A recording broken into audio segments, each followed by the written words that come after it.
தந்தை, மகன், தூய ஆவியானவர் நம்மை நிறைவாக ஆசீர்வதிப்பாராக. ஆமென். நண்பர்களே, மாதத்தினுடைய முதல் வெள்ளிக்கிழமை, இந்த பிப்ரவரி மாதம் இறுதி ஆண்டவருடைய ஆசீர்வாதம், அவருடைய அபிஷேகம், அவருடைய வல்லமைக்கு உங்களை அன்போடு அழைக்கின்றேன். குறிப்பாய் சுகம் பலவீனமாக இருக்கிற பிள்ளைகளை இந்த ஒப்பு கொடுங்க. இந்த ஆராதனை உங்களுக்காக, இந்த சுகம் அளிக்கிற, சுகம் தருகிற இந்த ஆண்டவருடைய பிரசன்னம் உங்களுக்காக. மனவேதனைகள், பாரங்கள், கஷ்டங்களோடு இருக்கிற பிள்ளைகளே, நினைத்தது நடக்க வேண்டும் என்ற வாஞ்சையோடு ஜபிக்கிற பிள்ளைகளே, இதோ இந்த ஆசீர்வாதம் உங்களுக்காக. அவர் உங்களை நடத்த வந்திருக்கிறார், அவர் உங்களை ஆசீர்வதிக்க வந்திருக்கிறார். எனவே ஒப்பு கொடுத்து அவரை துதித்து ஆராதிப்போம். பிள்ளைமானவர்களே, நன்றி அப்பா. ஆண்டவரே துதிக்கிறோம். ஆண்டவரே நன்றி அப்பா, நமக்கு நன்றி செலுத்துகிறோம். ஆண்டவரே ஆராதிக்கிறோம். பிள்ளைகளுடைய பலவீனங்களை எல்லாம் ஒப்பு கொடுத்து ஆராதிக்கிறேன். உடல் உபாதைகள் என்னவெல்லாம் நோய் நொடிகளோடு இருக்கிறார்களோ அவற்றையெல்லாம் ஒப்பு கொடுக்கிறேன். பிள்ளைகள் என்னவெல்லாம் போராட்டங்கள், மன ரீதியாக இருக்கிற போராட்டங்கள், கஷ்டங்கள், கவலைகள் எல்லாம் ஒப்பு கொடுக்கிறார். நீங்கள் விடுதலை தாங்கப்பா. நீ ஆராதிக்கிறோம் ஆண்டவரே. அவை அனைத்திற்காகவும் நன்றி சொல்லுகிறோம்ப்பா. நீ விடுவிப்பே, நீ ஆசீர்வதிப்பேர் என்ற நம்பிக்கையில் நன்றி சொல்லுகிறோம் ராஜா. பிரியமான இறைவுலகளே, நமது அடையாளம் ஆண்டவராக இருக்க வேண்டும். திருப்பாடல் 10வது திருப்பாடல் 8வது வார்த்தை, ஊர்களில் அவர்கள் ஒளிந்து கொள்கிறார்கள். இந்த வார்த்தை அவர்கள் என்பது பொல்லார், பொல்லாதவர்கள் ஊர்களிலே ஒளிந்து கொள்கிறார்கள். அப்படின்னா என்னன்னா, உங்களுக்கு யார் நல்லவர்கள் யார் கெட்டவர்கள் தெரியாது. நம்ம அவருடைய அடையாளத்தை கொண்டு இருந்தால் அதை பார்க்கலாம். பல நேரங்களில் நமது அடையாளம் இறைவன் அல்ல. நம்ம அடையாளத்தை இறைவன்கிட்ட தேடல, வெளியில தேடிட்டு இருக்கிறோம். அதுல யார் நல்லவர்கள் யார் கெட்டவர்கள் தெரியல. இறைவார்த்தை சொல்கிறது, ஊர்களில் அவர்கள் ஒளிந்து கொள்கிறார்கள், மறைவான இடங்களில் கொலை செய்கிறார்கள். ரொம்ப ரொம்ப யாருக்கும் தெரியாத மாதிரி உங்கள் மனங்களை அவர்கள் உடைத்து போடுவார்கள். கொலை செய்வது வெறும் உடலை உயிரை மாய்ப்பது மட்டும் அல்ல, மனதை உடைப்பது, உங்கள் கனவுகளை அழிப்பது, உங்கள் நற்பெயர்களை கெடுப்பது. எனவே அவர்கள் கொலை செய்கிறார்கள். திக்கற்றவர்களை பிடிப்பதிலே அவர்கள் கண்ணாயிருக்கிறார்கள். பல இடங்களில் நம்ம திக்கற்றவர்கள் அப்படின்னா பலவீனமானவர்கள். இவங்க என்ன பண்றாங்களா, அந்த பொல்லாதவர்கள் இந்த திக்கற்றவர்களை பிடிப்பதில்லை. நீ எங்கெல்லாம் பலவீனமா இருக்கிறாயோ அந்த இடத்துல உன்னை பிடித்து அவமானப்படுத்துவது. நீ எங்கெல்லாம் பலவீனமா இருக்கிறாயோ அந்த இடத்தை வெளிச்சம் போட்டு வெளியிலே காட்டுவது. நீ எங்கெல்லாம் பலவீனமா இருந்தாயோ அதை பிறருக்கு அறிவிப்பது. நண்பர்களே, அவர்கள் ஊரில் ஒளிந்து கொள்கிறார்கள், தனிமையான மறைவான இடங்களிலே கொலை செய்கிறார்கள்.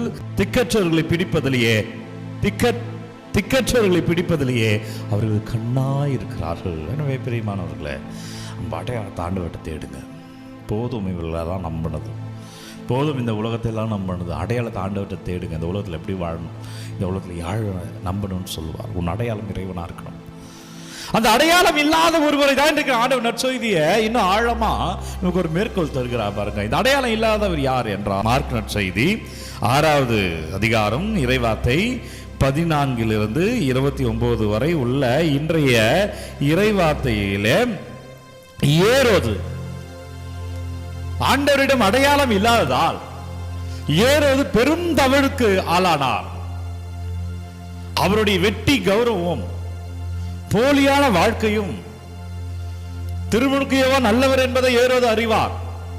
அவர் நீதியானவர், நேர்மையானவர் என்பதை அறிவார். ஆனாலும் அந்த வெட்டி கௌரவத்திற்காக தன் அடையாளம் இறைவனாய் இல்லாமல் இருந்ததால், எங்கெங்கேயோ கௌரவத்திலே அடையாளத்தை தேடியதால், போலியான ஒரு கௌரவத்திற்காக ஒரு நல்லவரை வெட்ட செய்கிறான். அதுக்காக மனம் வருந்துகிறான்.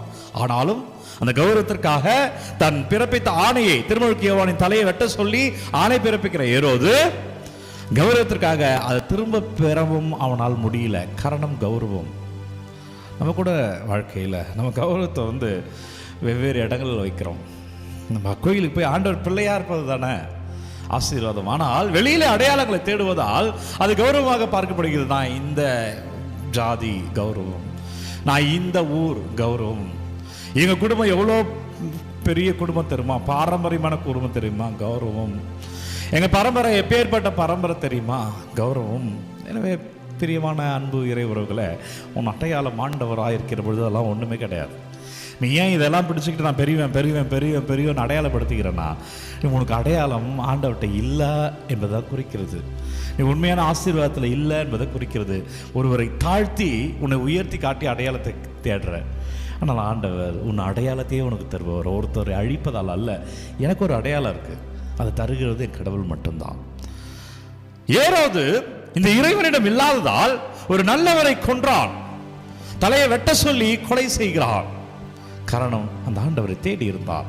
இல்லை, தப்பு என்பதை ஆண்டவர் மனதிலே பேசி இருப்பார். இந்த ஆணை பிறப்பிக்க கூடாது என்று பேசியிருப்பார். மது போதையிலே அவையினர் முன்பாக ஒரு கௌரவத்திற்காக ஒரு பெரிய சூழ்ச்சியில விழுகிறார் ஏரோது. பிரியமான அன்பு பிள்ளைகளை, ஆண்டவரை தேடுவோம்.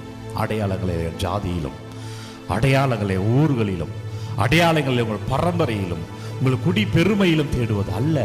அடையாளத்தை ஆண்டவரிடம் தேடுவோம், அப்பாவிடம் தேடுவோம், வல்லவரிடம் தேடுவோம், நல்லவரிடம் தேடுவோம். அவர் இந்த உலகத்தில் எப்படி வாழணும், இந்த உலகத்தில் உன்னை எப்படி வெளிப்படுத்திக்கணும், இந்த உலகத்தில் எதை செய்யணும், எதை செய்யக்கூடாத ஞானம் இறைவன் தருவார்.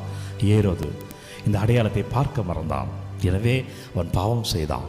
நீயும் நானும் நம்ம அடையாளத்தை ஆண்டவர்கிட்ட பார்ப்போம். எப்படி அதை பார்க்கறது? அதுதான் மீண்டும் சொல்கிறேன், உன் ஜெபம், உன்னுடைய திருப்பலி, உன்னுடைய ஜெபமாலை, உன்னுடைய தனி ஜெபம், அதில் வருகிற ஆசீர்வாதத்துக்கு அளவற்றது. அதில் நிற்கிற பிள்ளைகள் சாட்சியமாய் வாழ்வார்கள் என்று பாருங்கள். அப்பா, எங்கள் அடையாளத்தை தேடுற எங்களை ஆசீர்வதிங்க கேளுங்க. நன்றி அப்பா. ஓ வல்லவரே, நல்லவரே, நன்றி. இந்த நாளை ஜெபிக்கிற பிள்ளைகளை ஆசீர்வதிங்க அப்பா. என்ன உடல் பலவீனத்தோடு ஜெபிக்கிற பிள்ளைகளை ஒப்புக்கொடுங்க. உங்கள் நோய்கள், உங்கள் கஷ்டங்கள், உங்கள் கவலைகளை ஒப்புக்கொடு. JP JP JP. இங்க அப்பா இருக்கிறார், ஜெபி. இங்க ஆண்டவர் இருக்கிறார், ஜெபி. அவர் உன்னை தொடுகிறார், ஜெபி. அவர் உனக்கு சுகம் தருகிறார், ஜெபி. அவர் உன்னை ஆசீர்வதிக்கிறார், ஜெபி. இதோ இயேசு சாமியின் பெயரில் எனக்கு அருமையான பிள்ளைகளை சுகமாய் வாழ்வீர்கள்.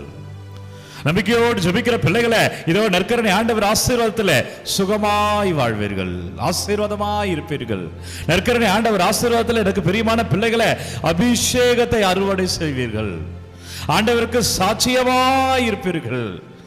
அடையாளத்தை ஆண்டவரில் தேடுகிற பிள்ளைகளை, ஜெபிக்கிற பிள்ளைகளை, இயேசு கிறிஸ்துவின் பெயரில் உங்கள் விண்ணப்பங்களை எல்லாம் நீங்கள் அனுப்புகிற கமெண்ட்டில் அனுப்புகிற ஒவ்வொரு விண்ணப்பங்களையும் ஆசீர்வதிங்க. அப்பா, விடுதலை தாங்க. வல்லமையான நற்கரணை ஆண்டவர் தொடுகிறார், உங்களை வழிநடத்துகிறார். நீங்கள் ஆசீர்வாதமாய் வாழ்வீர்கள். உங்கள் அடையாளம், நம்முடைய அடையாளம் இறைவன். அந்த இறைவனுடைய ஆசீர்வாதத்தை பெற தலை வணங்கி ஜெபிப்போம். எல்லாம் அல்ல இறைவன் நம்மை தந்தை, மகன், தூய ஆவியார் நம்மை நிறைவாக ஆசீர்வதிப்பாராக. இந்த நாளும் இனிய நாளே. அன்பர்களே, ஒவ்வொரு நாளும் விடிய காலை 3 மணிக்கு இந்த ஆராதனை வழங்கி கொண்டிருக்கிறோம். யாருக்கு தேவைன்னு நினைக்கிறீங்களோ அவங்களோட பகிர்ந்து கொள்ளுங்கள். உங்கள் விண்ணப்பங்களை கமெண்ட்டில் அனுப்புங்க. உங்களுக்காக நான் தொடர்ந்து ஜெபிக்கிறேன். நம்முடைய அடையாளம் இறைவன். இந்த நாளில் அவர் நம்மை வழிநடத்துவார். God bless you. Take care.